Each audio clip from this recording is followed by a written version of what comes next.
Hello, welcome to Truth Sentinel, watching over the truth in the news. Today's date is the 17th of August 2014 and my name's Scott. Welcome to the show. Thanks for listening. Today's news. The Russian convoy carrying aid to eastern Ukraine reached the border in the last few days, and there's still allegations that not everything inside it, those lorries, are aid for the people of eastern Ukraine. Remains to be seen what happens next. Islamic militants could target people on the streets of Britain unless action is taken, David Cameron has warned. Sounds to me just again trying to scare people so they can introduce maybe some new laws and legislations to take away people's rights. Just keep the fear factor up. Basically, he said that a humanitarian response to IS, or is it ISIL, or is it ISIS? I've seen so many different names, including ISI, I think, as well. Seems to me they're trying to confuse people and trying to make it distance it from the rebel group that was connected to Al-Qaeda that was attacking Assad's forces in Syria, which the Western powers were actually funding. So there's a clear connection, which I think they're just trying to take away the connection by just changing the name like every couple of days by the looks of it. Anyway, Cameron says a firm security response was needed. So it looks like he's gearing up for a war. I mean, there's so many potential wars that are about to happen that who knows where it's the major one's going to be. Personally, I'm concerned not about ISIS, IS, ISIL, ISI, or whatever they're called. I'm more worried about what they're planning to do over here with the fear. You know, that it seems that they're actually planning something, and so they're probably planning legislation, or maybe they're going to plan more false flags to get more people involved in wars, so more people die. Listening to the radio today, there's already a fair amount of support for troops going in to Iraq. I was just listening to a popular radio station. Police in Missouri say a man is critically ill after being shot in the street. This was due to protests over the death of Michael Brown, the teenager who was shot by police. They didn't need to kill him, basically. It's a fairly common practice in the US, it seems, at the moment, whereby if you don't do as you're told immediately, that's good enough reason to kill you. So tensions are running high, there's been curfews, now someone else has been killed. You know, and it just shows also, I think, that there's tension in a lot of places across the world, and the idea of uprisings and riots and revolutions, it wouldn't take too much, really, would it? Other news this week, Germany's Foreign Intelligence Agency spied on US Secretary of State John Kerry and Hillary Clinton, German media reports say, and Mr. Kerry and Hillary Clinton don't like the sound of that. I mean, they don't like being spied on themselves, of course. Actually, I mean, I bet if John Kerry was spied on and the results were given to the media, I bet there's a few interesting things we'd find out about him. It's just children's games, basically, tit for tat, like you spied on us, we spied on you. Other news this week, there's been lots of viruses and diseases breaking out, more fear factor. Again, maybe they're going to bring in vaccinations or legislation. This is the outbreak of Ebola in West Africa, which is there's been a lot of fear over that. 1,000 people have died, or I think there were some reports 2,000 in total. But you know, millions of people, or sorry, hundreds of thousands of people die from malaria, but there's not the same media fear spread about that, or there's far more people that do die in accidents on the road, but this is just being blown up out of proportion. I mean, at some point they may well create a virus that wipes hundreds of thousands of people out, but it won't be because of natural causes, I don't think. The UK paedophile scandal amongst celebrities and political leaders continues, with Cliff Richard being arrested. He's the UK's supposedly squeaky clean Elvis-style pop icon who sold millions of records. He's been investigated on one charge at the moment, connected to a Billy Graham event. But it's likely if there's no cover-up that he'll be linked to the Elms guest house scandal. Apparently he used a false name back in the 80s, I think, where and this was a guest house where the rich and famous used to go and take advantage of young boys. It's there that MPs, bishops, celebrities committed offences against underage children. And if everything comes out, it could bring down the government if it was all investigated properly. I suspect at least some of it's going to be covered up. But at least it will chip away at people's trust in their leaders, I hope. I wonder if the powers that be are evil enough to try and escalate war in Iraq and other countries and create situations that will lead to people calling for investigations into child abuse to stop, because it will be considered a witch hunt, and they need their leaders to focus on tackling the war. I wonder if that could be a strategy. I think that's the kind of thing they would do. Sometimes listening to what's happening in the world, and it seems to be getting worse and accelerating, it can lead you to despair. But as our guest today, Gareth Icke, said in our interview, the answer is quite simple. People just need to realise that things will not get better until the citizens of the world come together, say enough, and start respecting each other, looking for peace, loving one another. And I'd add to that, take down the system, get rid of the politicians, rebuild it with a new system and something that works. Maybe that part's not quite so simple, but the first part is simple. We need to start just caring about each other, getting together, and I think we need to take this seriously, what's happening. Things are escalating to a serious level, but the masses, the people, have the power.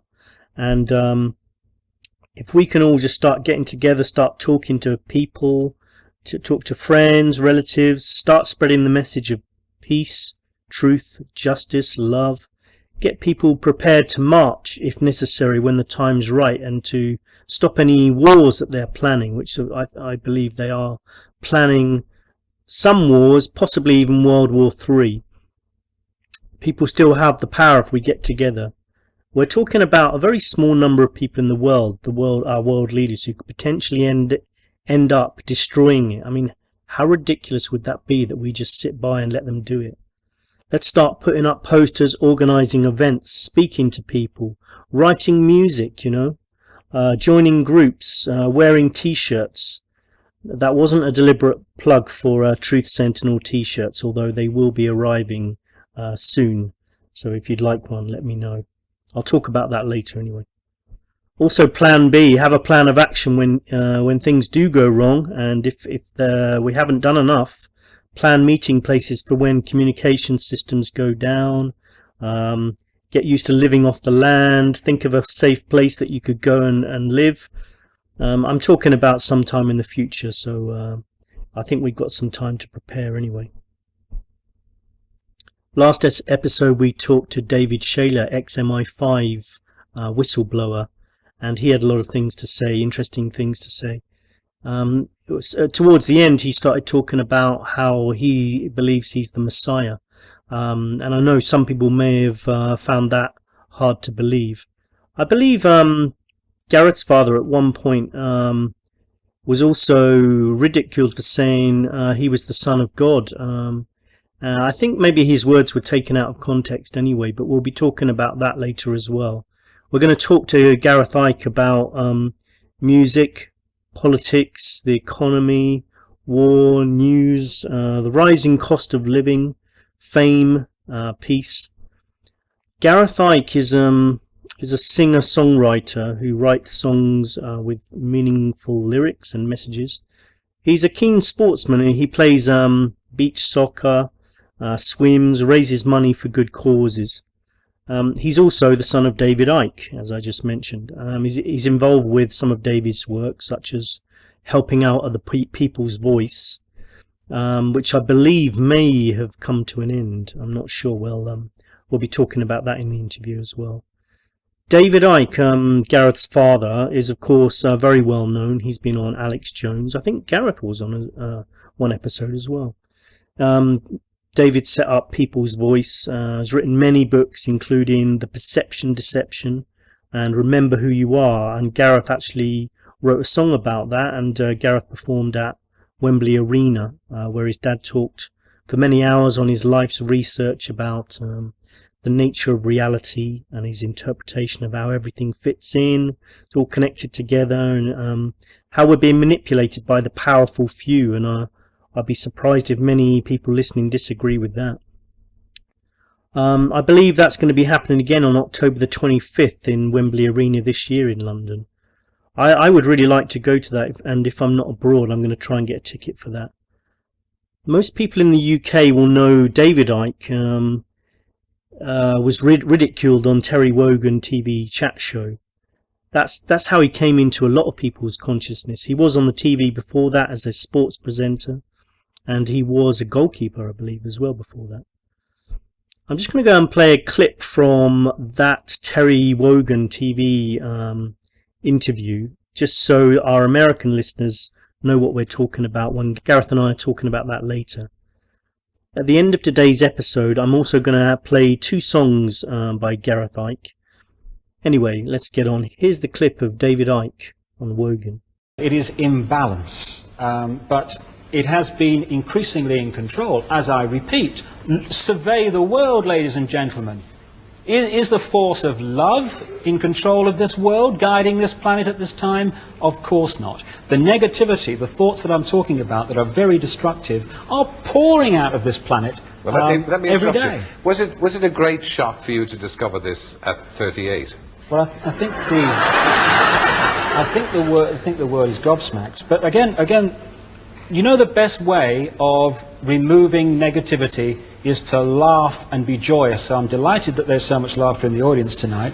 But no, but just let me say this. They're laughing at you. They're not laughing with you. It's fine.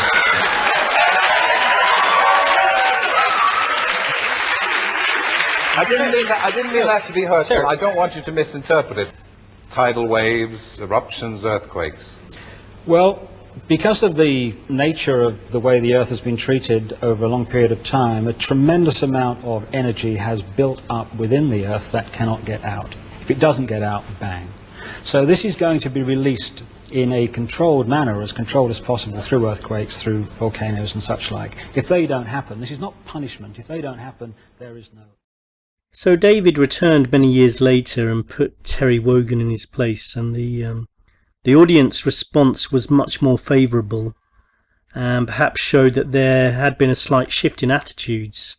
And now, of course, David Icke commands the attention of many thousands of people, hundreds of thousands of people. And some of those natural disasters he talked about did in fact occur. I was caught up myself in the Asian tsunami when I arrived in Phuket, Thailand, just 4 or 5 hours before the water came in, and the bar I celebrated my arrival in was gone just hours later. It taught me a lot about fate. That was on December the 26th, 2004. Anyway, Gareth, David's son, is now making a name for himself in music. Here's the interview with Gareth Icke. So, hello, Gareth Icke. How are you? Hello, very well, thank you, and you? Yeah, good. Welcome to Truth Sentinel. Thank you, thanks for having me. Okay, so I typed your name into YouTube just to do a bit of research, and I came up with a video of you trying to put 350 raisins in your mouth. Where you did quite well, but you didn't quite get there. Are there any current attempts to achieve? Yeah, I used to do a radio show called the G and Tipper Show a few years ago, and we used to try and break world records, ridiculous world records. And I'll tell you, I was about to say I never achieved it. Once I equalled one, which was how many eggs I could hold in one hand. How many did you get to? 17. That's pretty impressive. It's not bad, is it? The technique is to put an egg between each finger, and then build from that. Surely once you've achieved that in life, there's nowhere else to go, though. Well, that's it, yeah. And I must admit, I've sort of struggled with drinking drugs ever since, just trying to get a high. That's terrible. Quite like carrying 17 eggs in one hand. How'd you beat that? You probably didn't notice my little joke I slipped in there as well, saying, are there any current attempts to achieve that? Oh! No, currents, raisins. Too good for me, mate. Yes. Too good, it's over my head. I need to practice my jokes a bit better. No, you just need to make them slightly more child-friendly for me. Yeah. Anyway, so thanks for coming on. I wanted to talk first of all about music. Okay. as you're in the music world at the moment, yeah? Sort of. Yeah. First question, do you think music can change the world in any way? Yeah, I do. Yeah, because I think it can get a message out there and engage more people than standing on a box in a corner of a shopping centre spouting stuff at people would ever do. So I think definitely it can make a difference, and I think emotionally as well it affects people. When they probably don't realise why it does, but it does. Do you think there's less emphasis on political music or music that has a message these days? Because you get a lot of sort of pop music, say, from sort of Justin Bieber and X Factor and stuff like that doesn't have so much of a message, or there doesn't seem to be as much political music as there did sort of in the 60s or 70s. I think there probably is. I just think that the major labels won't touch it. Yeah, you might be right. Yeah. I've sort of turned my back on that side of it. I had a contract. I've had two in my life, and now I'm completely away from it, and I do everything on my own. But when I'm touring, I'd say probably at least half of the bands that I share bills with are politically motivated in their songs. But they're the ones that don't become so successful then? Well, it seems to be that way, doesn't it? I mean, I play with bands that literally blow me away sometimes. And I just think to myself, how on earth aren't you ballistic? How are you not on every single radio station across the world? But, I generally just don't think the labels will touch it. I don't think that they would even be allowed to, even if they wanted to.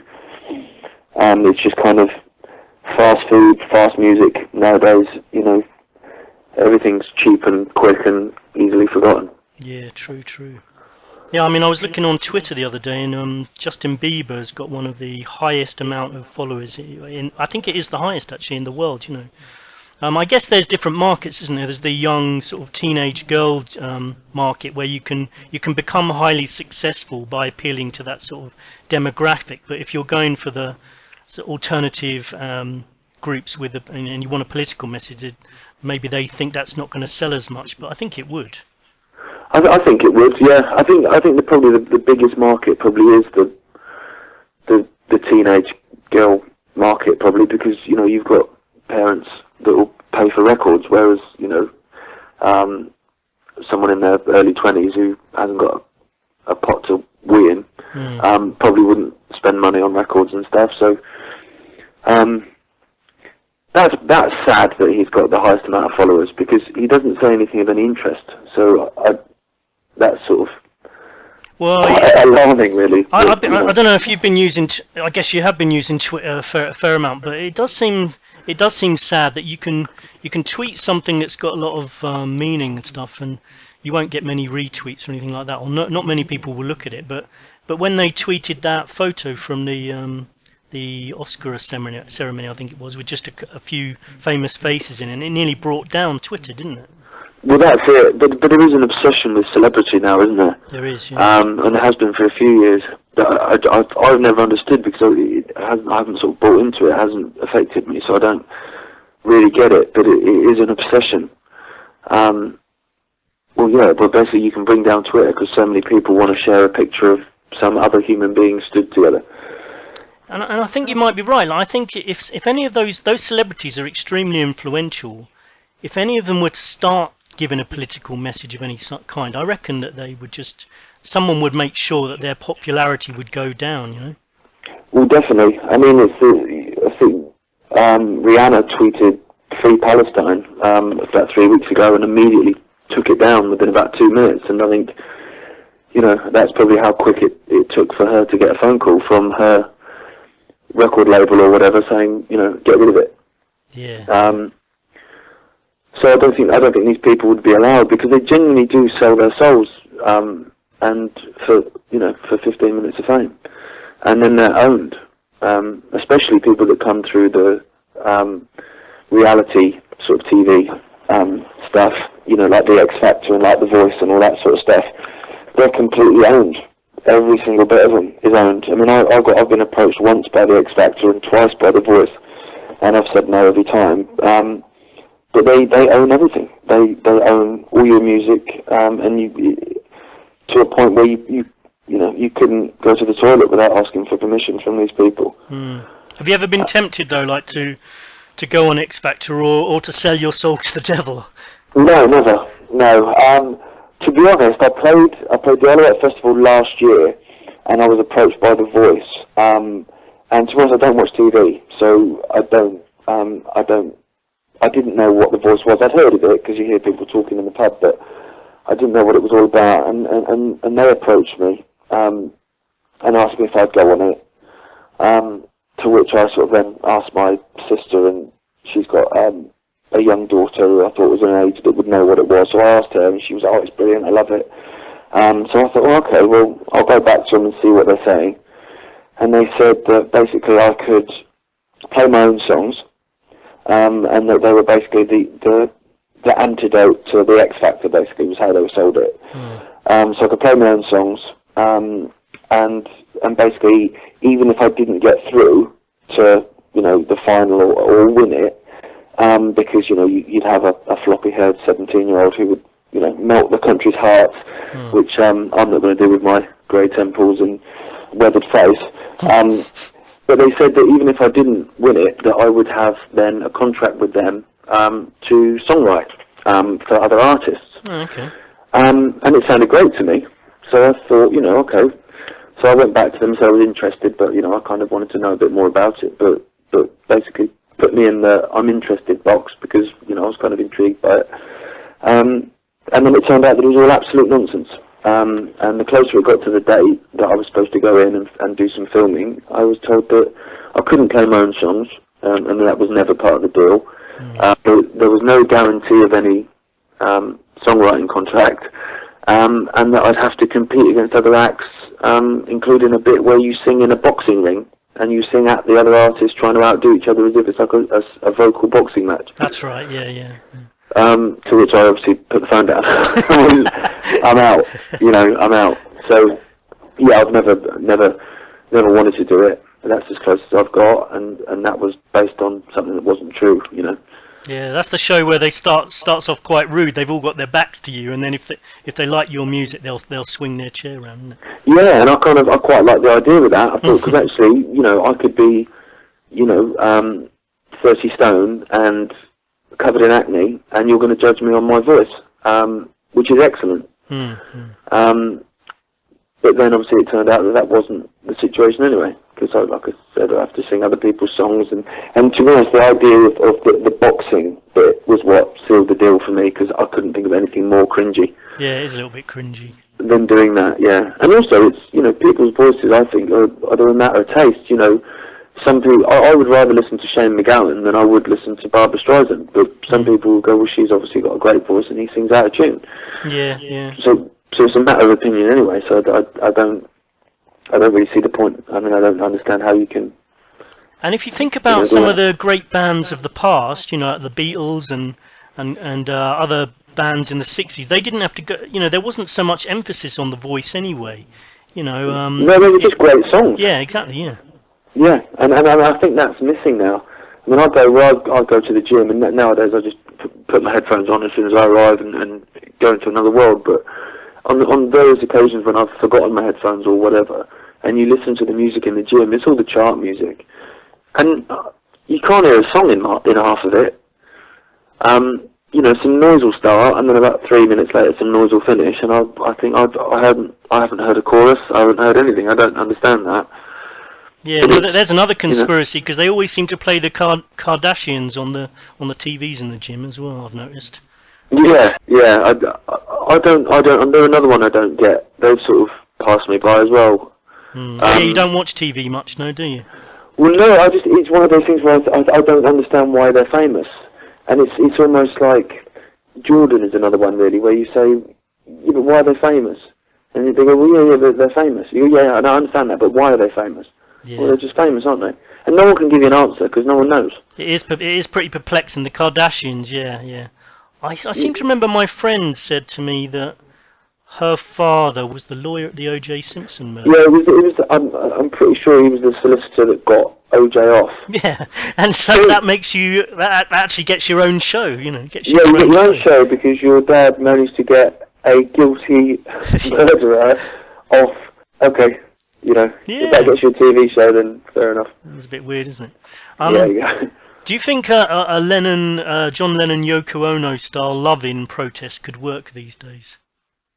Sorry, it's a bit of a random question, but it is, isn't it? Did it work then? It got a lot of publicity, didn't it? If me or you did it, no. I would imagine if David Beckham and Victoria Beckham did it, then it would probably make the front page of the Red Tops for a bit, but I can't see that it would make a particularly big difference. I know what would happen if someone like David Beckham did do anything like that and said, peace. It's funny that everyone would laugh at them, wouldn't they? The media would turn around and just laugh at them. Oh yeah, totally. And yet it's not a laughable. It's not a laughable thing. It's like no, it's not. And the thing is, as well, it's the way that we've almost been conditioned now that love is like some kind of weird sort of hippie-like word. And if someone says peace and love, then you imagine someone in a sort of tie-dye T-shirt with a couple of crystals in their hand, long hair, unwashed, sat in a field in Somerset.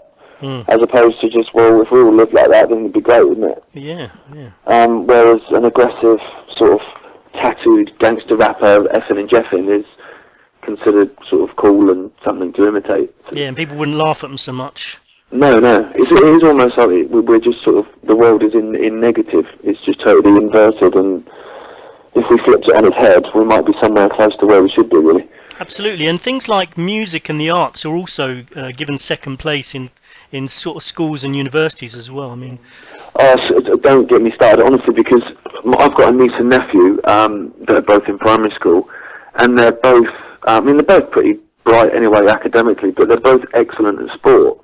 And when I was a kid, I was good with words, but crap with numbers. So, never let me hold the key on a night out, because chances are I'll completely get confused. But sport was what I was good at as a kid. And so you used to have sports day, and I would sit in sort of second set or something in all the academic stuff. But when it comes to sports day, that was my day in the sun sort of thing. And nowadays, you're not allowed winners or losers. So when they have a race, even if you're a big fat kid that comes last, you get the same as say my niece who would win the race. And when I spoke to a teacher at a sports day a couple of years ago, and I was like, what on earth is this? What do you mean you're not allowed to give them first place? Everyone gets the same medal. And she agreed completely, said it was ridiculous. She was saying, because the national curriculum says that it's not fair, that it's because it's persecuting essentially the fat kid.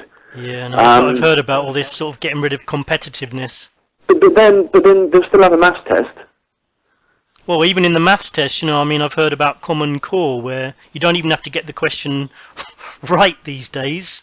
They can sort of justify it that you tried your best. It's like, like you say, not trying to make people not feel as though they've got something wrong, sort of protecting people a bit too much. The thing is, it kind of works the opposite, in that as much as, you might stop someone feeling bad for coming last, you actually take away the desire to win and achieve. Because people think, well, what's the point in winning? Yeah, no, I don't think there's anything wrong with competitiveness at all. No, I don't at all. I think it's kind of, you're sort of almost celebrating mediocrity rather than saying, they're really good at something. That's excellent. Yeah, it's good to have a talent. It's good to try hard. It's good to make an effort. Yeah, exactly. And not everyone's got the same talent. So, like I say, when I was a kid, sports day was my day in the sun, when the maths test certainly wasn't. But the kids that might come last in the race, when maths test came along, it was their day in the sun. Yeah. And everyone wins. And the fact that you're not allowed that now, I find extraordinary, really. Yeah. Another thing I was going to say, a lot of people dabble in music at university as well. They form bands, and it's one of the only times in a lot of people's lives when they've got a chance to express themselves musically, because let's face it, it's on some courses you do have a lot of free time if you do like a BA in history like I did. But But once you leave university and you've got mortgages and kids and arrive, for a lot of people, there's no more time to sort of do that. Do you think there should be more emphasis and encouragement to sort of help adults as well get more involved in music and the arts? Yeah, I think so. Definitely. There's a weird kind of unwritten rule that if you're over 25 and a frontman, it's game over as a male, and even younger if you're a woman, as a front woman, which kind of deters people. People get to a certain age and go, I'm past it, bugger it, which I've never understood really. And I think, and the other thing as well that deters people is other people that have done sod all with their lives telling you that it's time to grow up. That's another one that infuriates me. And when I used to live on the Isle of Wight, it was worse here because it's a small neighbourhood. And you'd come back from tour and you'd get it, people that you went to school with, because it's about time you packed in that bloody music in it and got a real job. Like working in a bank or something. Yeah, and you think, well, you sit in an office 9 to 5 every day, or 5 days a week, and, you know, I've just played on the Isle of Jura and sat till 4 in the morning with my friends drinking whiskey and getting paid for it. Who's the idiot? Yeah. I think some of it's jealousy. I get some of that because I travel a lot, and I spend all my money on travelling really. And people look at me and think I'm a bit irresponsible, you know. And and I'm getting on a bit now as myself, and they're sitting in they're sitting in the same job they've had for the last sort of 20 years. But I've had such an interesting, you know, a varied life. I'm not jealous of them, but I do get the feeling that sometimes they say things like that because they're just a bit jealous and a bit bored in their own lives. Yeah, and maybe, to be honest, they're telling themselves as opposed to telling you, actually. And they're just kind of projecting that, you know, it's a lot easier to pull someone down to your level than it is to aspire to someone else's level. And I think you're right. I think there is jealousy in there, and people just think, you know, actually, if you actually went really deep inside them, then they probably wish that they'd chosen to do something a bit different as well. I certainly don't regret. Well, I choose not to regret anything because I don't see the point. I think, you know, everything happens for a reason anyway. But that kind of whole getting a secure job, you know, what does that even mean? Because I don't think there's such a thing anyway. I mean, I could dedicate 15 years of my life straight from school working in the same job for the council and get made redundant next month. Well, what's the point? I remember reading a story of a guy who worked in a company for about 35 years, and then he had some altercation in the car park with someone and punched them. Now, that's not a good thing to do, but the company sacked him. But I just think, you know, after 35 years, you make one mistake and you get rid of a guy. You know, you could have just sat him down. And there isn't too much loyalty. There's none. There's none. And the thing is, I would imagine after 35 years and a yearly pay rise or whatever, and benefits, and he would have been on a decent whack, and they probably got rid of him and brought in a 20-year-old fresh from uni on half the wages. You know, I mean, that stuff goes on all the time, and you know, there's no loyalty in it because it's money, and that just seems to completely rule everything. Yeah, I was going to ask you something about that. So you mentioned you're going to a festival tomorrow, is it? Thursday night, I'm playing a festival. Yeah. I was going to say about money and businesses. Do you think there's a lot of music festivals have become too corporate these days, too organised with a lot of businesses involved? Yeah, hugely. Yeah.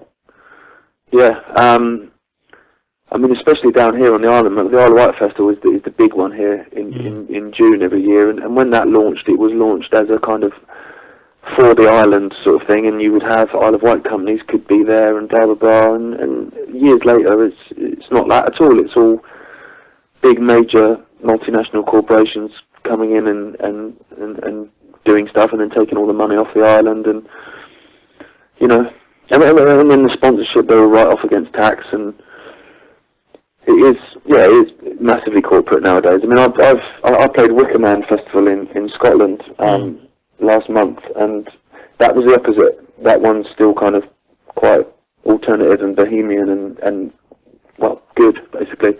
But yeah, you're right. Most of them have become very corporate, and you know, full of wine bar tents with swanky corporate people there on a jolly drinking free champagne, which I'm pretty sure has nothing to do with the arts really. So what are you going to be doing at your festival tomorrow then? I'm just going to be playing an acoustic set. just nice and chilled out, just me with an acoustic and a stomp box making some noise for half an hour. Nice.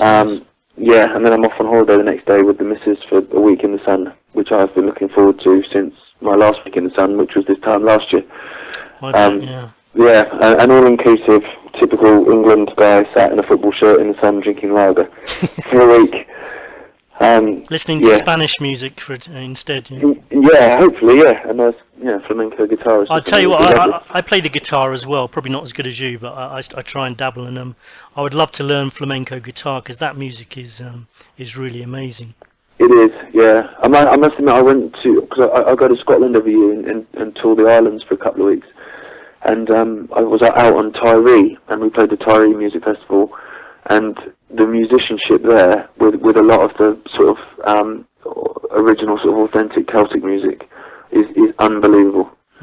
Is that like folk music? Yeah, but to a whole different level. I mean, I was one night we went back to the backstage area and tucking into a few beers and stuff, and people just picking up violin, fiddle, and someone else picked a guitar up, and they just started jamming. And I was just like, and then some guy sort of leant over to me and goes, "Yeah, to hand me a guitar." I was like, "You're having a laugh. I'm not competing with you." Like, just, unbelievable. And I think that's kind of like, I feel like about that, like that you were saying about the flamenco stuff, that you just look at it and you just go, "Do you know what? I would love to have 5% of that ability to be able to do that." Yeah, to improvise and stuff like that. Oh yeah. But the thing is, on the islands, I mean, there's to be honest, there's not a lot to do. I mean, some of the islands we play on have got a population of about 80 or 90 people.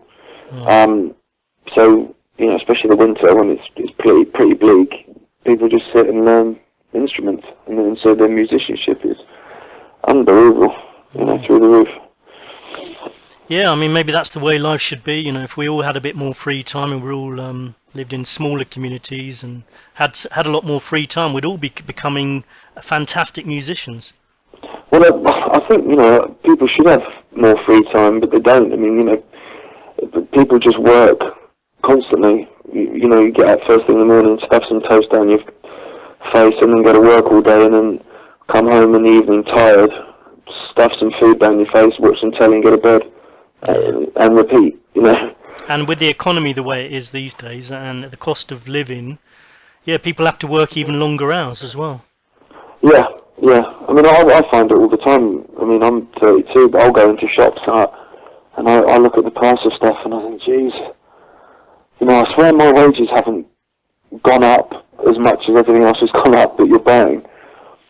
Yeah, and occasionally you read in the newspaper, the economy, the depression is over. This is coming from the government, but for everyone I know, it's not over at all. People are struggling. Everyone's struggling. Everyone's struggling. Apart from maybe the people at the top who can put everything on expenses. Oh yeah, well the 1% are laughing, aren't they?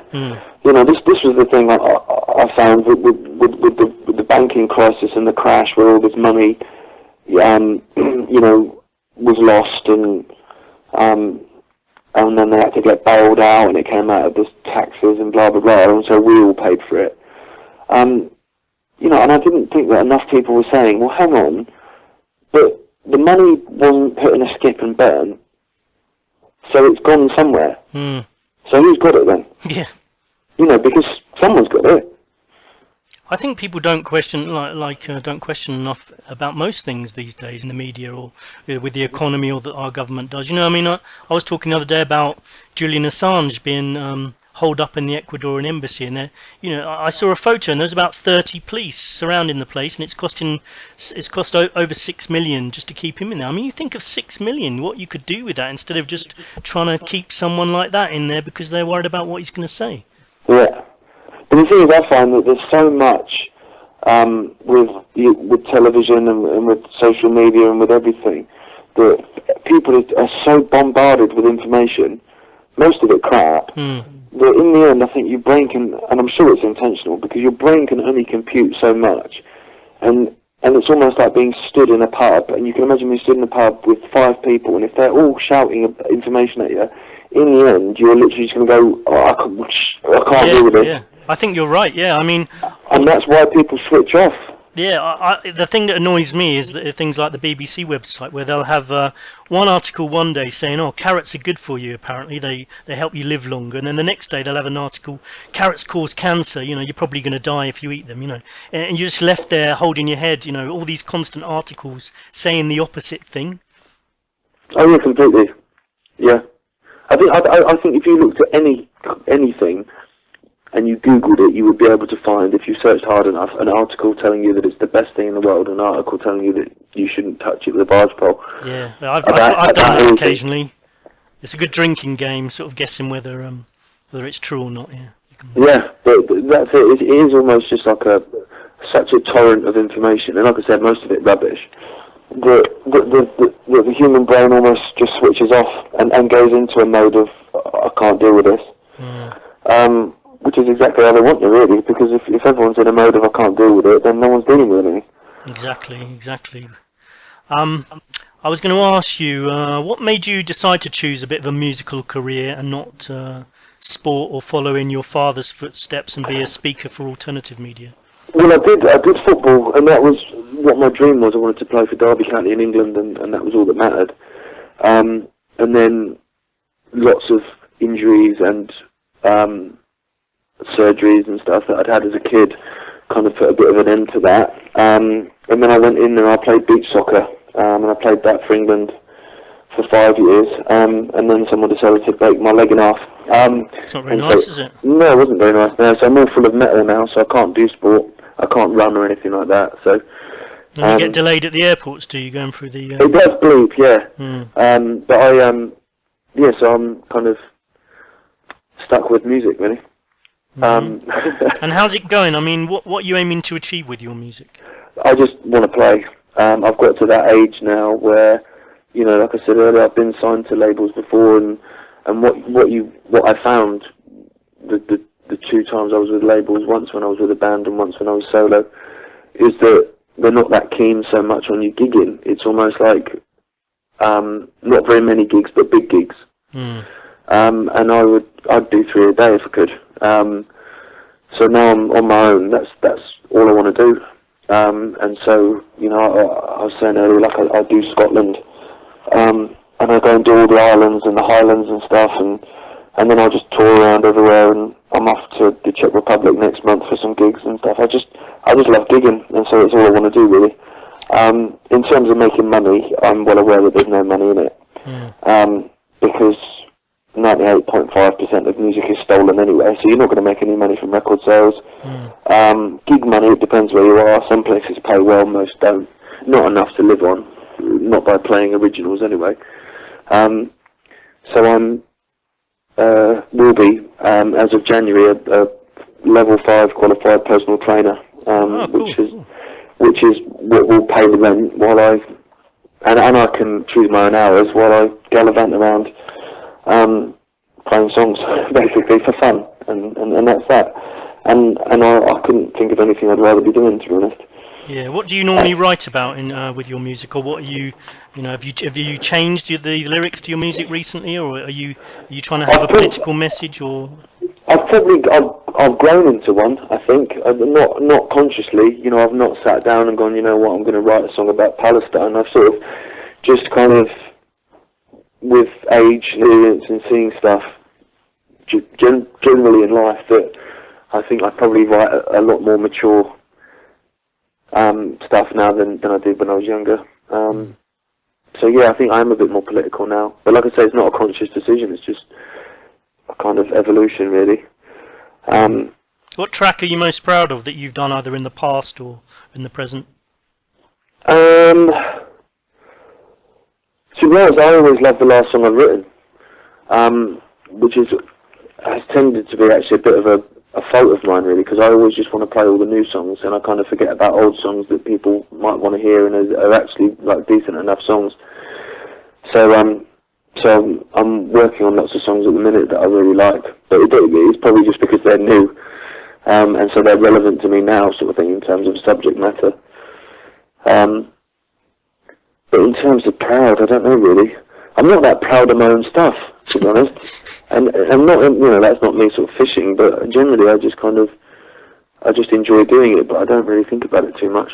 So, like, for instance, once I've recorded an album and I've got the mastered copy sent back to me, I'll listen to it and I'll say, yeah, no, I like the mastering work, that's good, and then it goes in the cupboard, and I never listen to it again.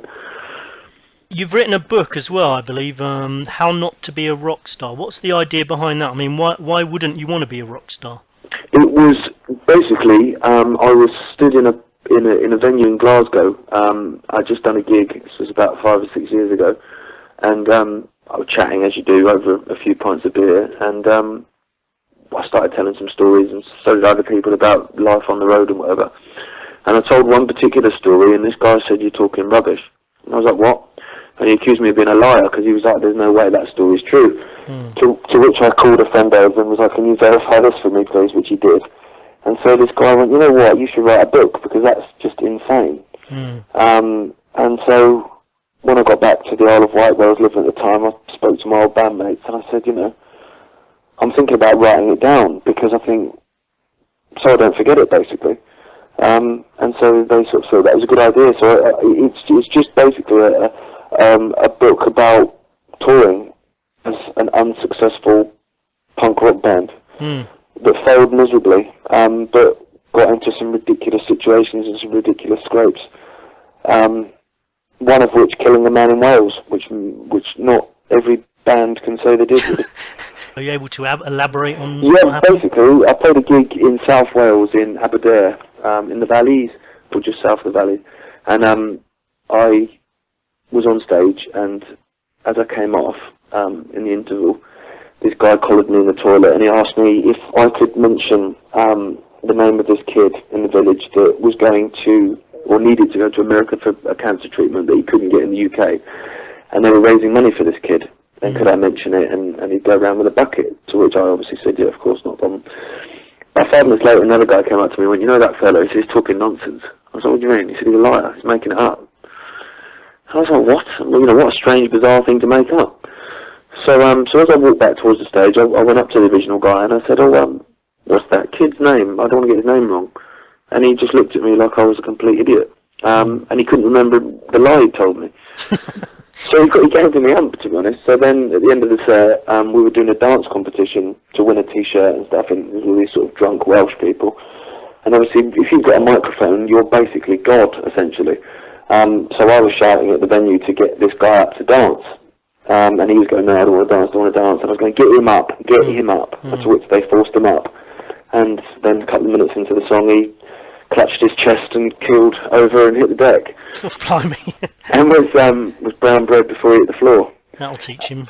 To which I turned to the guitarist and went, "Pack up the gear, pack up the gear, pack up the gear. Time to We're out go." here." Yeah. So that's just one of the bizarre stories that happened. So yeah, so I just wrote it all down.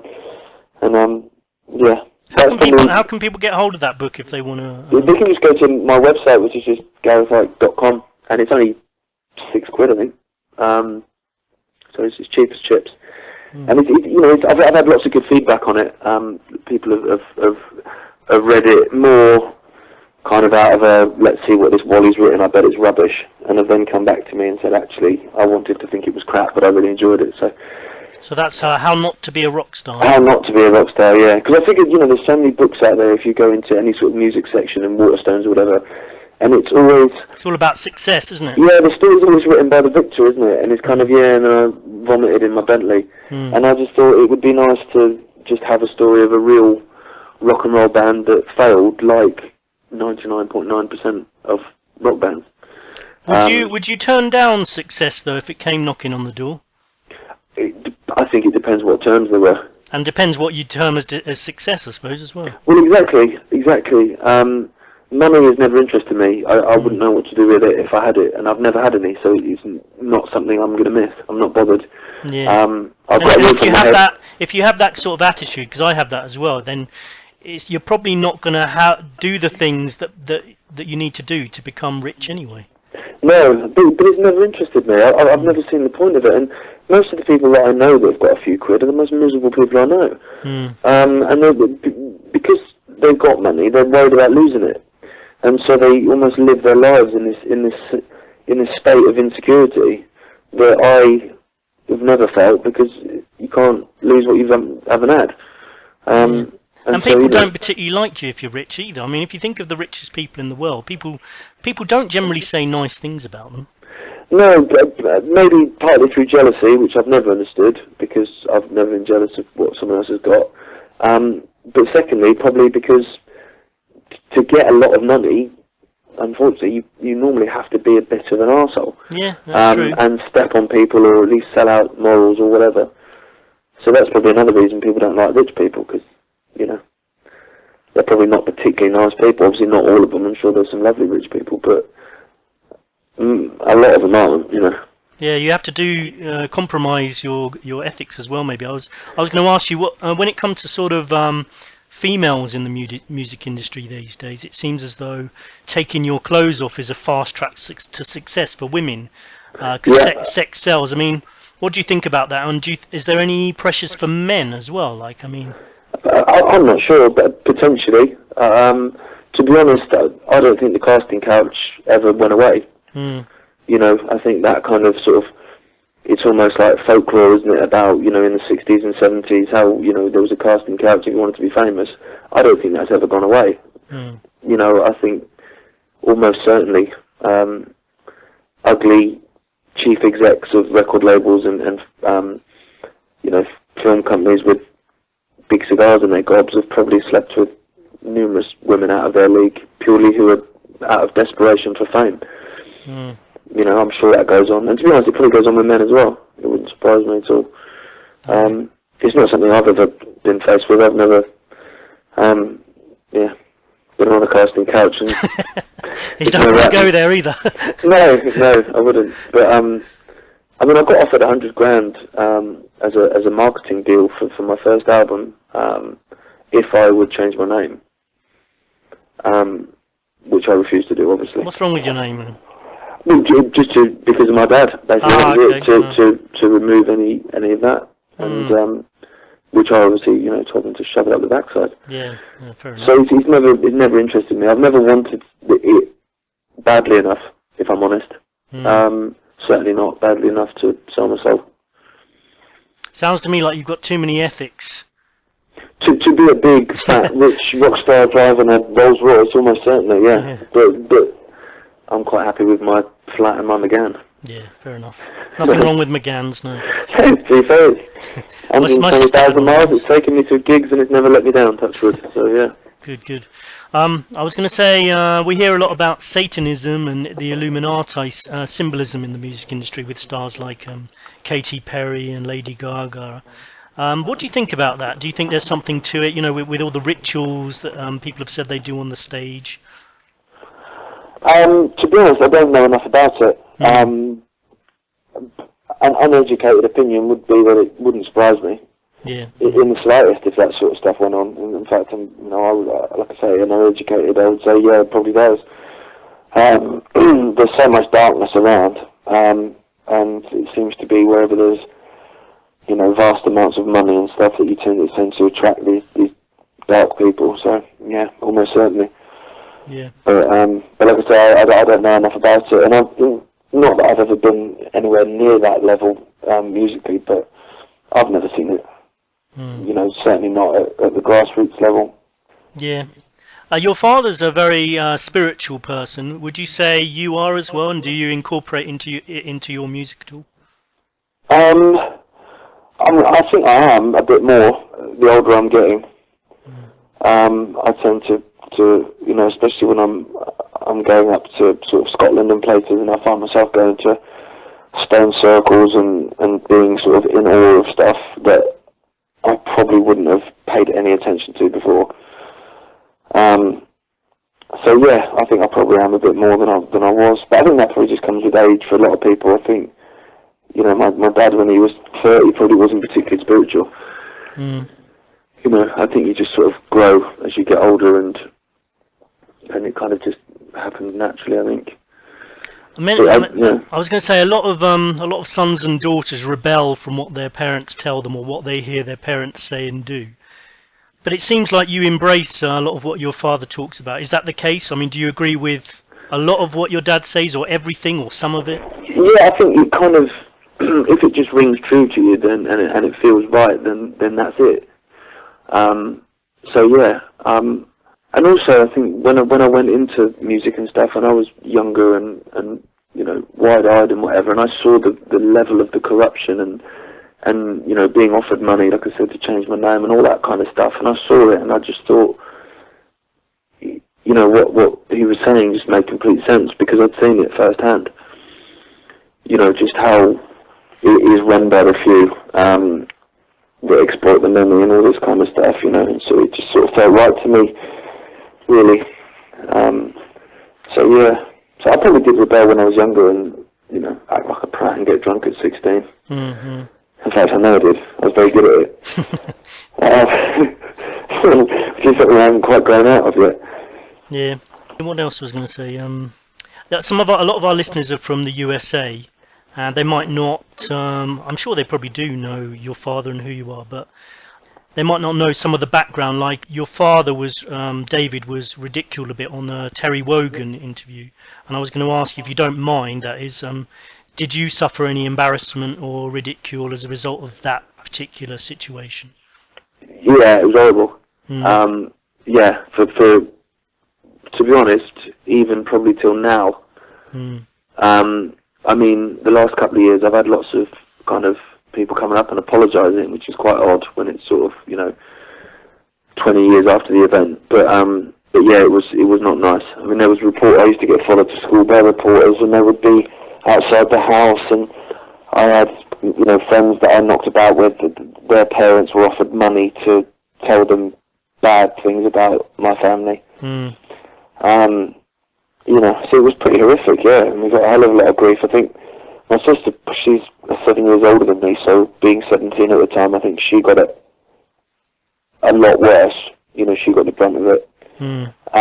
But yeah, I got a hell of a lot of grief. But, you know, what doesn't kill you and all that. Yeah, yeah. And I guess now you do have, being connected to your father, you do have a community of people that obviously do support your father, so it's a bit different in that way. You've got, you know, your father David has become so much more popular with a certain type of people. Yeah, I think as well that, you know, the more stuff that he says that comes true, it kind of, if your angle is to ridicule and take the mick, and say someone's insane, obviously every time something that they say is proved true, it kind of kills your angle a little bit.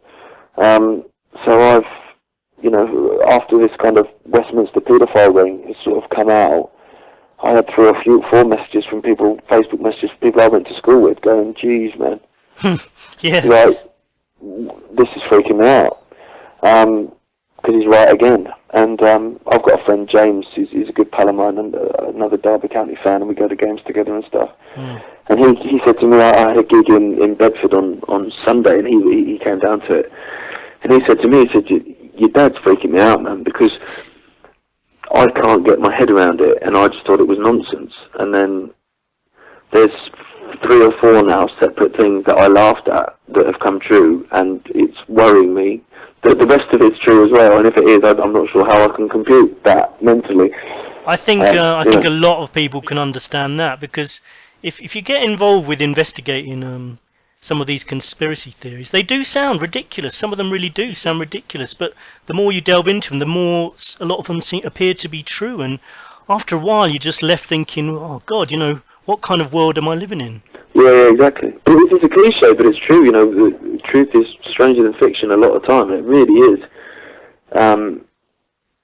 You know, some of the stuff it is freaky, and I understand that. You know, and I understand that people who have lived, you know, a sheltered life, especially on the Isle of Wight, like I said to you before when we had a wee chat, I said that, you know, in terms of the wake up or the mass awakening or whatever's happening, it's kind of bypassed the Isle of Wight a bit. It's sort of a bit of a lost cause, and I kind of understand that to a certain extent, because it's so shut off and so sheltered that, you know, if you've lived 25, 30 years, 50 years of a life completely sheltered, and all of a sudden someone's telling you something that is completely on another planet from your life, then I can understand, you know, why people just think it's mental. Yeah, absolutely. and can't get their head around it. I do understand it. Yeah, I mean, and like I was saying before, especially with, say, married people who've got kids and they're working and they're so busy, all the only things they catch are really the mainstream media, and they don't have time to do. You have to investigate these things yourself to actually find stuff out, because investigative journalism is dying quite a fair bit over the last. It's died a fair bit over the last 20 years, I think.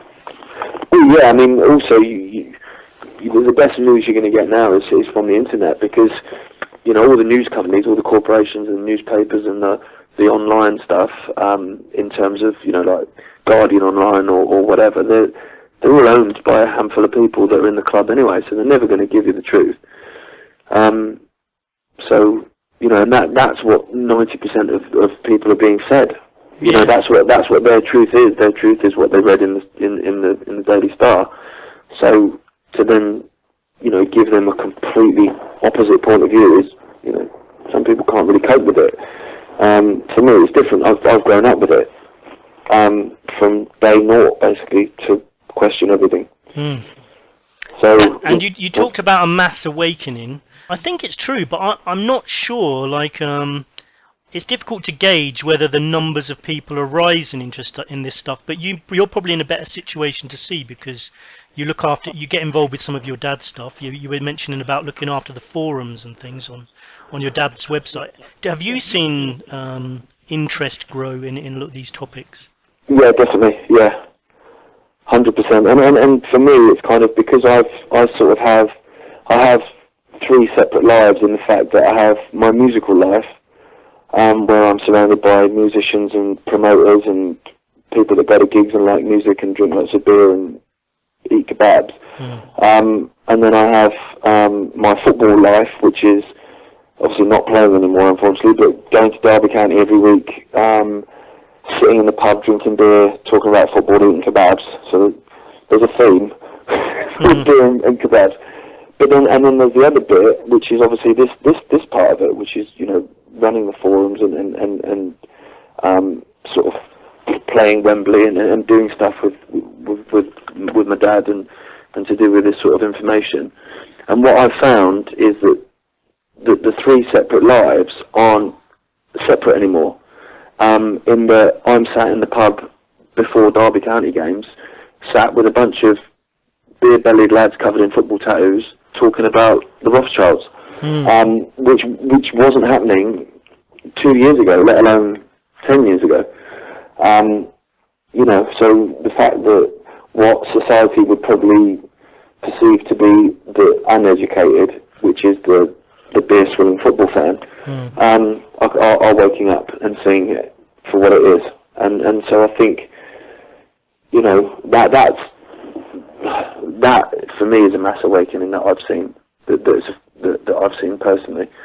The fact that people across those separate lives aren't, like I say, they're not separate anymore. People are just kind of talking about what's going on in the world and stuff. Yeah, which is good. I mean, it's excellent. And when you do your fitness instruction, are you going to have kebabs and beer as part of the actual training system? No, to be honest, I'm quite good these days, actually. I don't really drink that much. And I might treat myself to a kebab sort of once a month. Damn, but, I thought you'd come across some revolutionary new fitness system. No, what I have found, though, is it's carbs that are the problem, and the fat content, not so much. So you can kind of eat as much fat as you want, really. Just don't load up on carbs. But another reason for personal training is once I'm qualified, then I'm going to go and do my final course, which will be injury rehabilitation. One, because I wanted to do it personally, because I've had so many injuries, including having my leg hanging off. And the other was because I want to be able to help in terms of, in a war zone and stuff. And I think I look at sort of what's going on in Gaza now, and I think, when the bombs stop falling and whatever, there's so many thousands of injuries and people that need to, learn to walk again or whatever, that it's something that I would love to be able to do. To go in and actually do some good. And that's another reason to do the personal training, but, to another level. So it's not just kind of rich housewives that want to lose the middle-aged spread. Because I'm sure the money doing that would be good, but I don't think it would fulfill me emotionally. Yeah, I mean the Palestine and Gaza thing has been dominating the news. Are there any other particular things that catch your interest in the news, or causes that, as well as this, the one you've just mentioned, that causes that capture your interest in particular? Not that's in the news, to be honest, no. Because it don't tend to be in the news. I mean, one that's ridiculous is the fracking. I mean, that's insane. I mean, it literally is insane. If you look at it and understand what it is,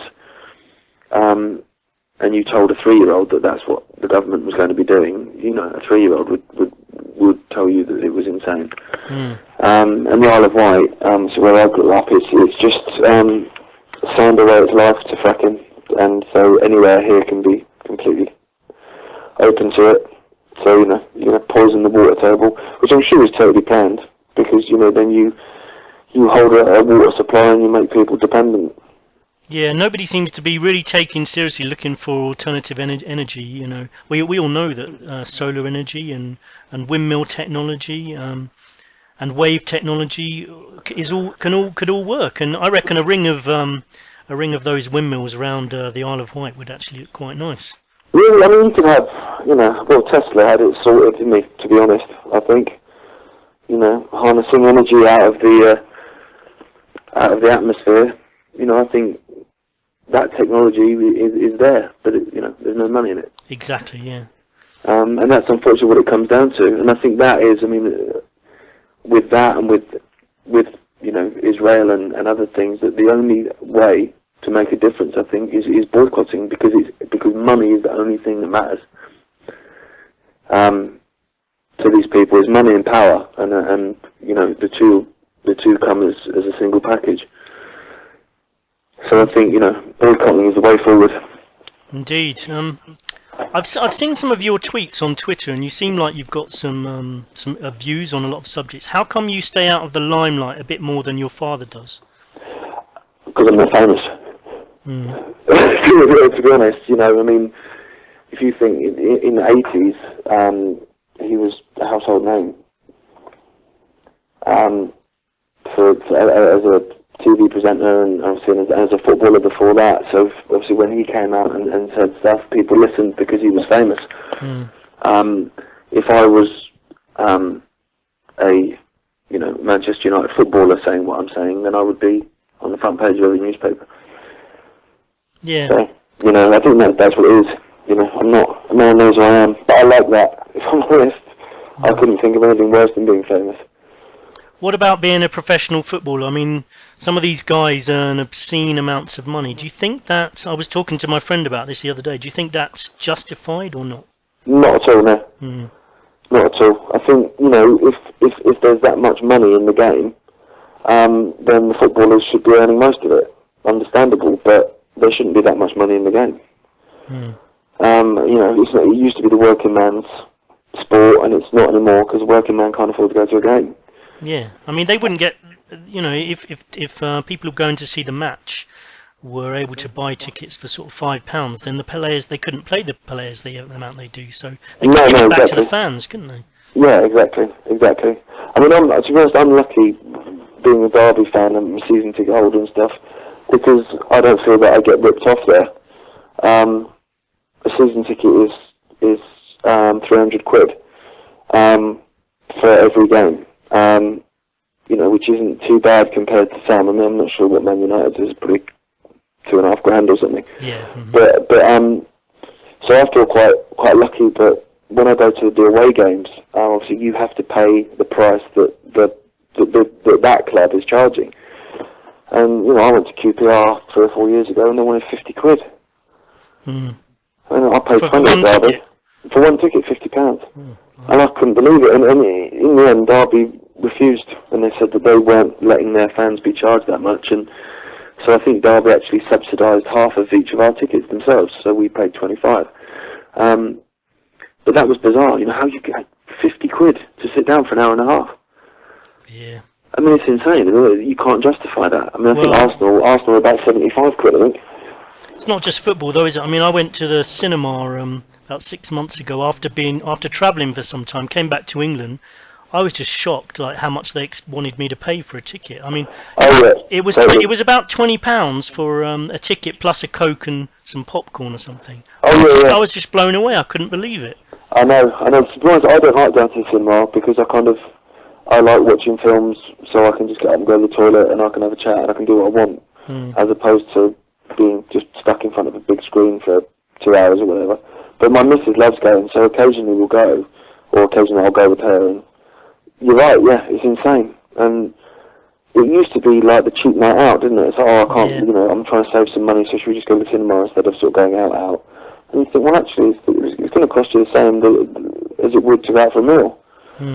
Now, I mean, if I take the girlfriend, like you say, bag of sweets, Coke, and boycotting Coke, but a drink, and 2 tickets to the cinema, it's costing you 30, 40 quid, at least. Yeah. Yeah, it's mad. It's getting crazy. You sometimes accompany your dad when he does speeches at Wembley Arena, don't you? Yeah. How's that gone in the past? And you've got another one coming up, I believe, as well. Do you enjoy doing those? I did, because I did 4 songs at the last one. By the 4th song, I was enjoying it. For the first 3, I was absolutely bricking it. Reason being, obviously it's had a lot of people for one, but because it's not my gig and because it wasn't a musical event, I had it in my head that I was going to go out there and start playing a song, and 8,000 people or whatever were going to sit there going, why is this prat singing at me? I'm here to listen to David, not him. Because you've got people with lots of different musical tastes in one audience, haven't you? Yeah, exactly, and so I was very nervous, and then when I had played a couple of songs, and then we went backstage, and one of my friends had filmed on their mobile, and because you couldn't hear the audience from the stage, you couldn't hear them, so when we sort of finished the song, all I heard was silence, which to me underlined my previous fear that they didn't actually want me there. But it was only when someone played me on their mobile, or what they recorded, and you heard the cheering and the stuff, that I thought, actually, I've done all right here. So I'm hoping this time, in October, that I won't have the doubts, so I can kind of actually enjoy it a bit more. And didn't you write some songs specifically for that? I Remember Who You Are, I think. Yeah, I wrote that track for it, yeah. To be honest, I'd already written about 2/3 of the song, and Dad phoned me and said, it was going to be called Remember Who You Are, could I put a track together for it along these lines? And I said, well, actually, as it happens, I'm kind of 2/3 through one that's exactly what you've just described, so, jobs are good in. So I threw in Remember Who You Are line, and that was that. So the song was already written, fortunately. But that was written for that, I suppose. And a lot of people do appreciate music that's got a message, and to be in an audience like that a lot of them believe in a certain have a certain common interest. And to hear music that has got some message as well, they must have sort of liked that as well. Well, I got a lot of messages, and I still do get them. People saying that the music means a lot to them, which is unbelievable for me. I'm just like, well, I'm just a guy that sort of sat in a bedroom with an acoustic, banged it out for a bit, and then, had a game of FIFA. So for someone to say that it emotionally sort of did this and did that is awesome for me, because it shows you're doing something right, which is, kind of all the validation I need, really. It's always good. Yeah, and we get a fair bit of stick as well, which is always fun. If you go to any of my videos and look at the comments, there's always a few having a go, but you can deal with that. It doesn't bother me. Yeah, I've been insulted many times, so it's sort of water off a duck's back, really. Yeah. I got contacted the other day by a member of a well-known band, and we were just sort of brainstorming, possibly dreaming about a future truther festival, like or a festival with lots of political messages, like a bit like Woodstock from the 60s and 70s. Do you think that would be possible these days? I think it would. Yeah, it would be a really, really good idea, actually. There's a lot of red tape. I know that when you friends that have put on festivals or gigs and stuff, and the council never make it easy. They never make anything easy. But I think it'd be great, yeah. I mean, and it'd be sometimes nice to have a festival that's not, like we were talking about earlier, hijacked by corporations, they'd probably try, but you could try and stop them, couldn't you? Yeah, I don't see why you couldn't do it.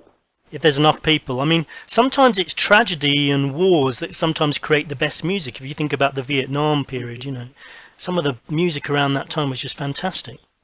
Yeah. And then if you think, about the grunge era, which was, what really got me into music, and all those American bands coming out of Seattle and stuff, and that was a real powerful time as well politically, with, America in a bit of a mess. Yeah, it captured the mood a bit. You mean on stuff like Nirvana and I mean, that was that was during the first Gulf War, wasn't it? That stuff. So that was almost like their Vietnam. But for the second Gulf War, I think we got, I'm not sure what we got, JLS or something. It's not quite the same. No. I was going to ask you, People's Voice, that your father set up some time ago. You got involved with that as well, didn't you? And you were trying to encourage some new bands to come on. How did that go?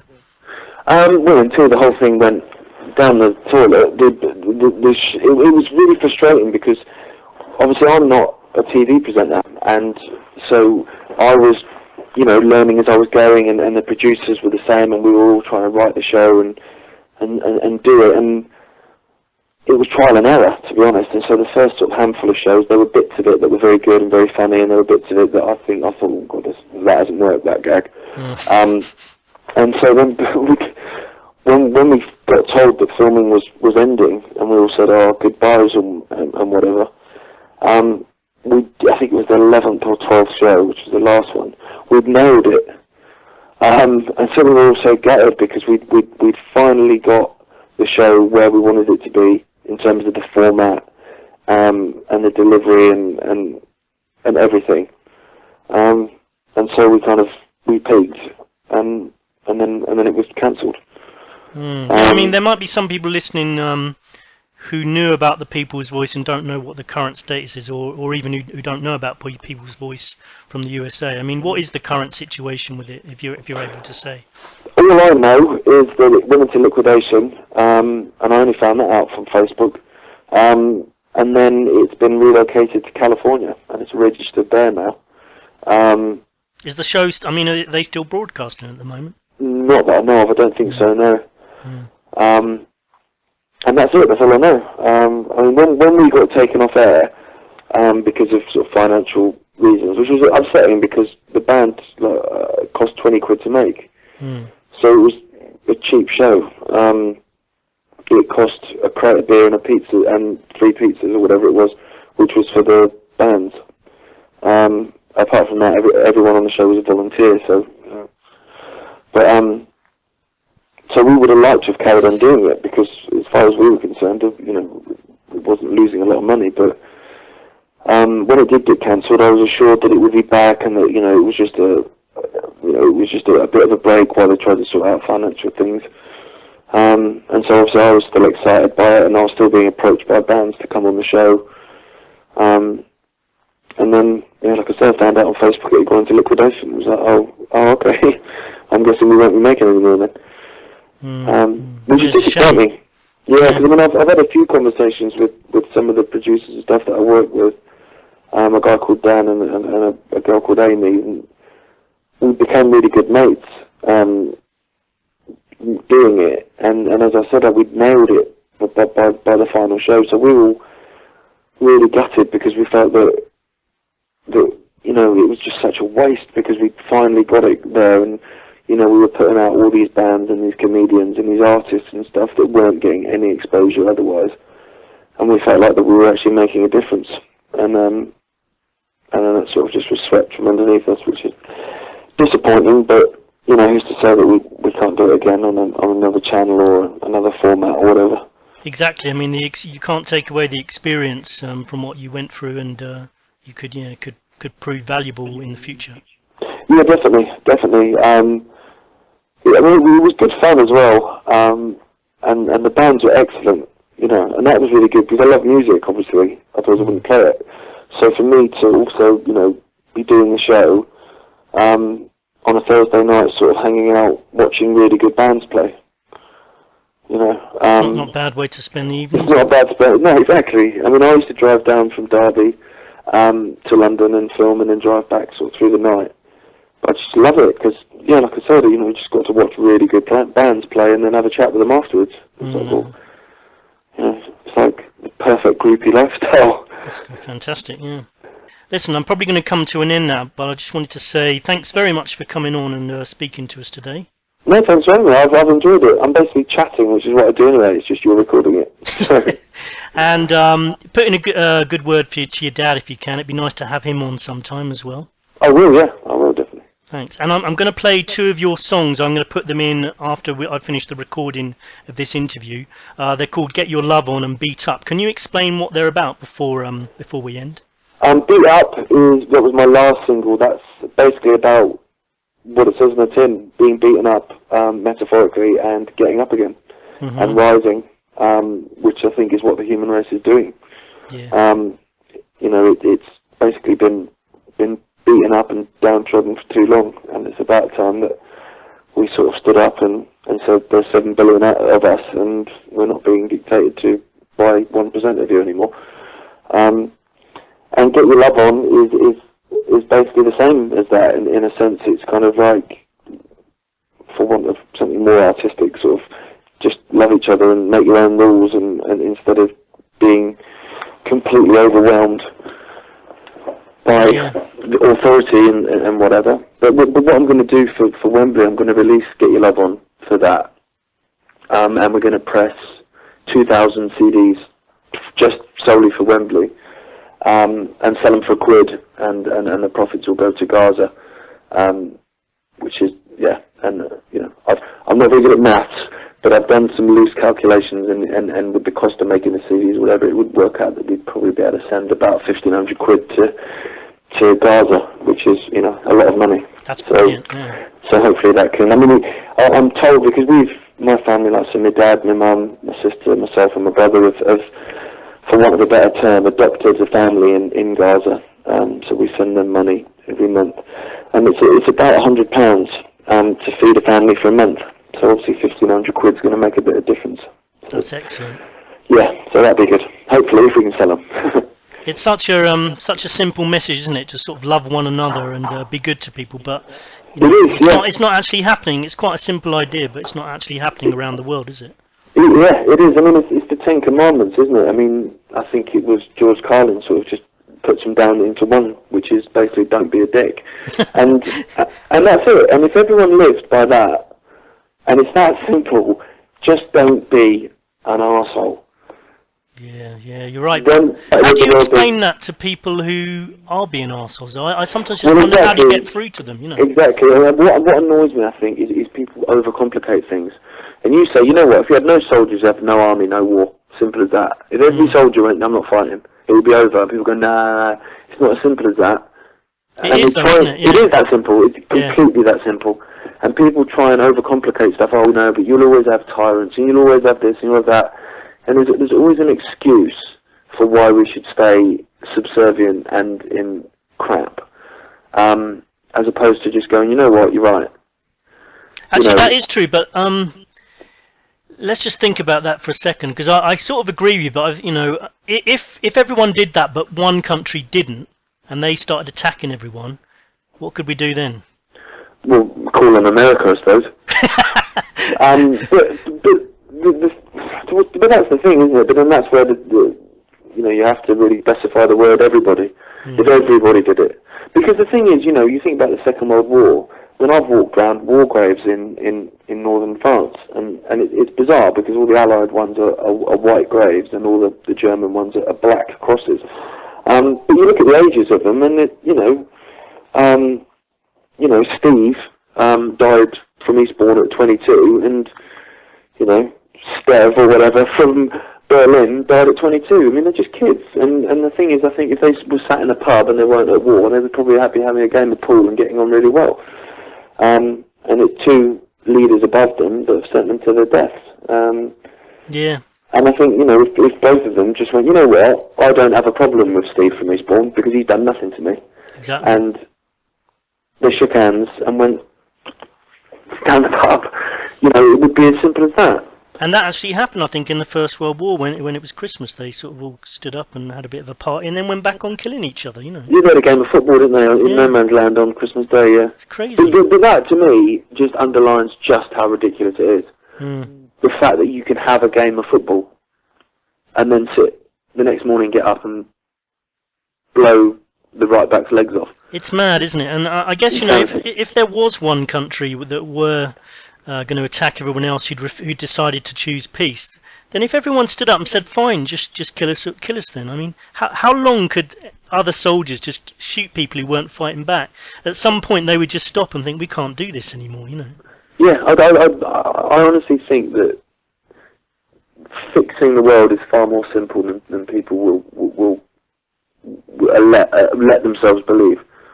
I agree. If everyone, or at least a large majority of people, agreed with each other that this was the way to go, then we could solve it all. But it's just getting everyone to agree, isn't it? It is, and I think that's kind of, the first thing that would have to go for that to happen would probably be religion, to be honest. It would have to be religion, and it would have to be the perception that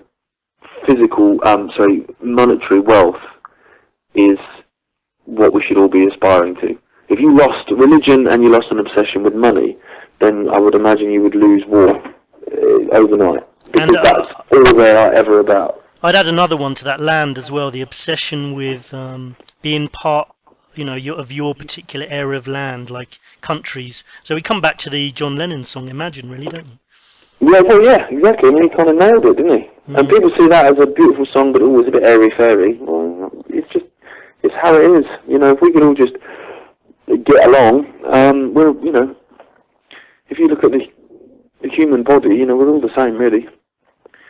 Just different variations, but we're all the same. Yeah, I mean, personally, I think it's okay to have a faith, but as long as it doesn't bother anyone else, and as long as you're not going to try to stipulate that other people have to agree with the rules, and you're going to kill them if they don't, Exactly, and to be honest, I think most people, in fact, I'd go the 99.9 of them, are like that. I mean, I went down from Derby to the Palestine protest in London on Saturday, and there was me and another guy, but the only two white people on the particular coach we were on. Everyone else was Muslim, from different areas of the Middle East, and then obviously a lot that was sort of born and raised in England. And we had a great time, a really good laugh. I guess I would be classed as an atheist simply because I don't have a religion. I believe there's something, but I don't know what it is, and I'll find out when I get there. But we had a great time, and no one forced a faith on anyone. And we were all there simply because it's the right thing to do. Nothing to do with religion. Yeah, and I think most people are like that. These people are all Muslims, some of them probably more liberal than others, some more serious about their faith and kind of, But not once did I feel uncomfortable or be made to feel like I'd made the wrong choice by not being Muslim or any other religion. That's all. Yeah, that's the key. Yeah, I think most people are like that as well. I think it's, you get the odd fanatic, but I think most people are kind of like, well, I believe in this and you don't. Okay. Yeah, I agree with you. What I think most people do. It's just highly organised religions with people at the top again. It's those people at the top that are... and but then that comes back to the other thing is money. Religion's big business. Sure is. You only have to look at the Catholic Church. Blimey, yeah, don't get me started. It's big business, and these people at the top, I don't think, in terms of what you would imagine a Christian person to be, the people at the top are so far from being Christian, it's unreal. You could solve a lot of the world debt and poverty problem with the amount the Catholic Church actually have in reserves, assets wise.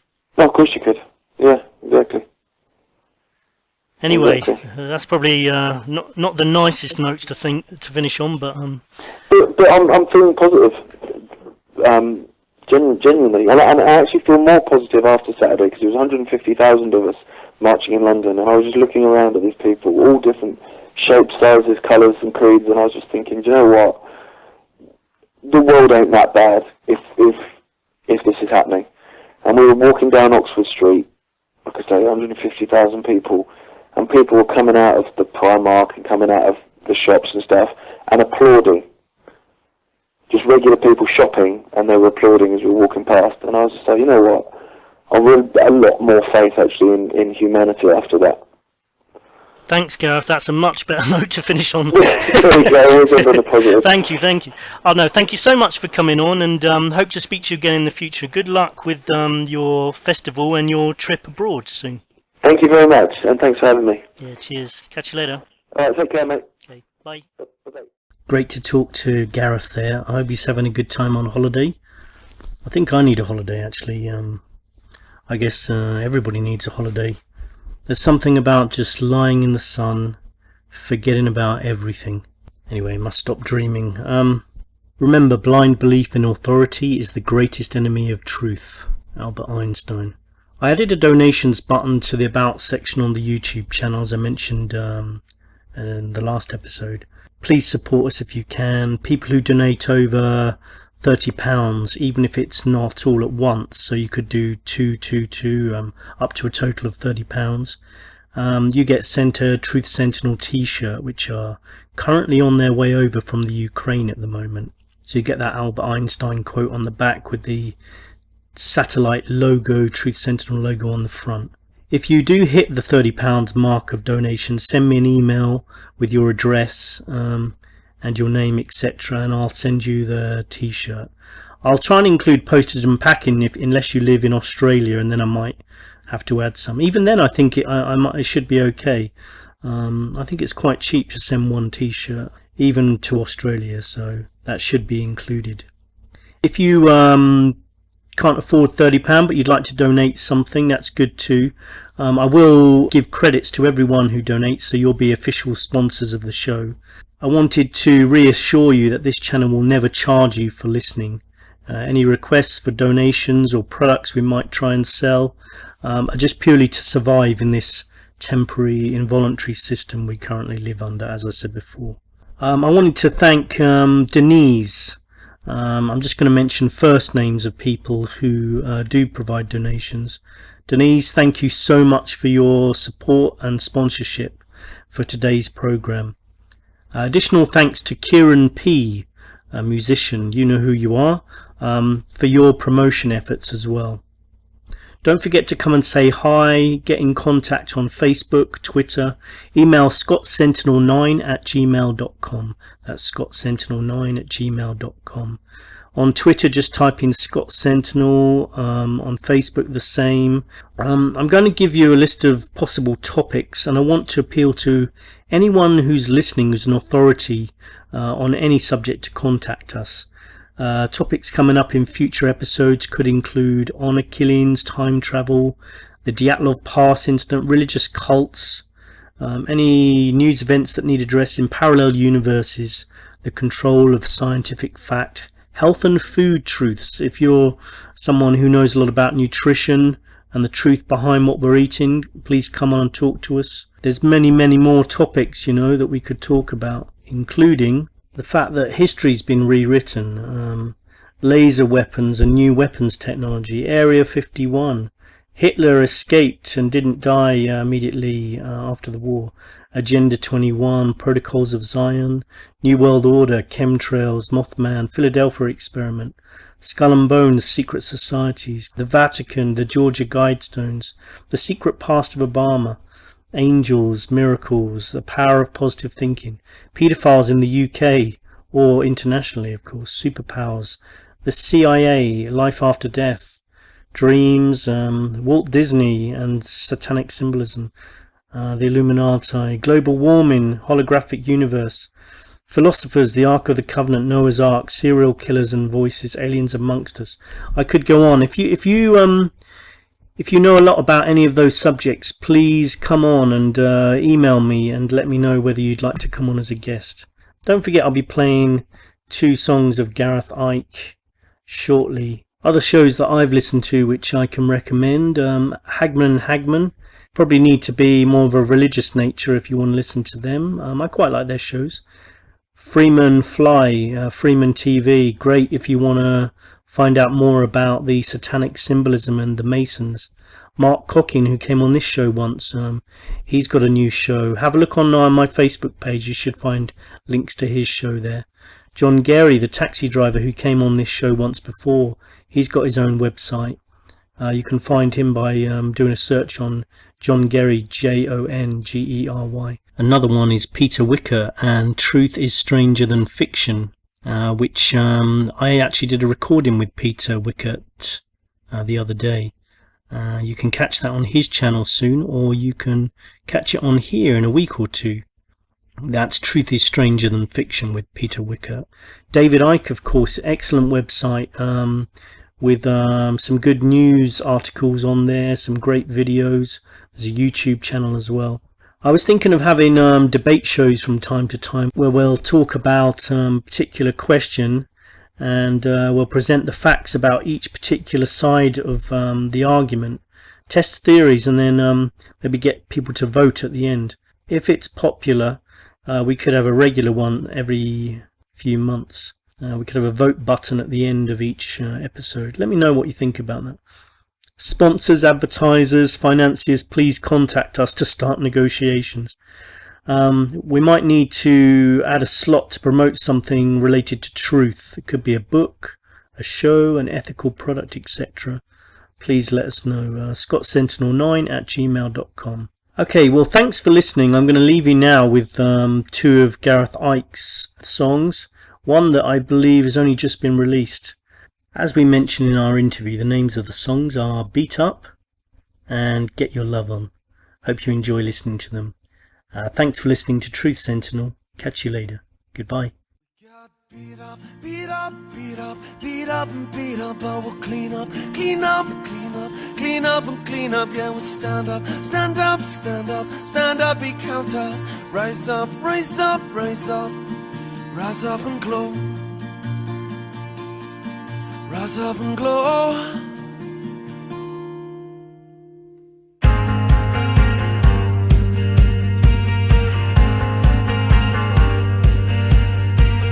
Light is breaking through the cracks, but darkness wants to drag you back. Who dictates all the stakes? So while this life straight down through paper rounds, I eat but I can't hold it down. Stomach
up, beat up and beat up. I will clean up, clean up, clean up, clean up and clean up. Never stand up, stand up, stand up, stand up, be counter.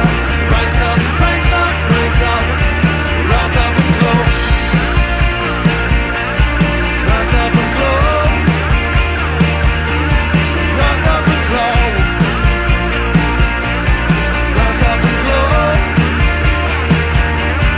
Rise up and glow.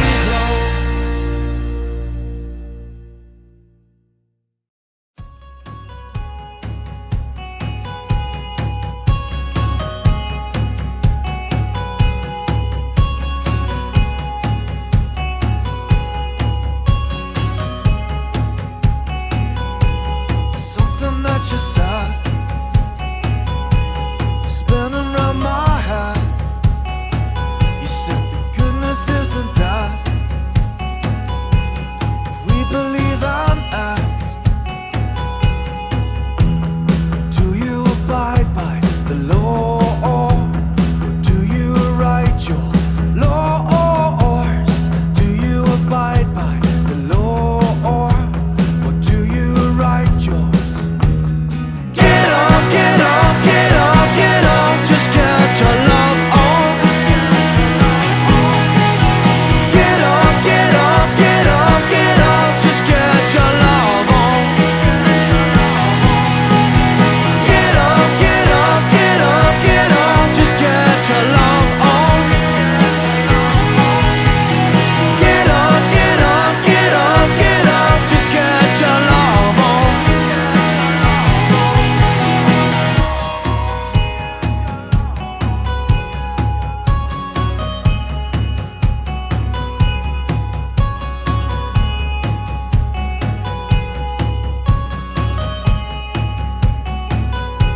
If you can clear your doubts, you can cure yourself. For your power is a mountain reaching high into the clouds. Do you abide by the law, or do you write your laws? Do you abide by the law, or do you write yours? Get up, get up, get up, get up, just get your love on. Get up, get up, get up, get up, just get your love on. Get up, get up, get up, get up, just get your love on. Get up, get up, get up, get up, just get your love on. Take some madman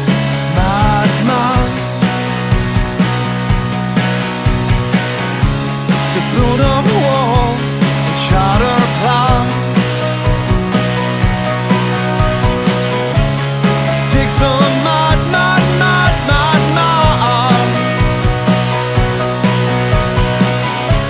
to build up walls and shatter plans. Do you abide by laws? Do you write your laws? Do you abide by laws? Do you write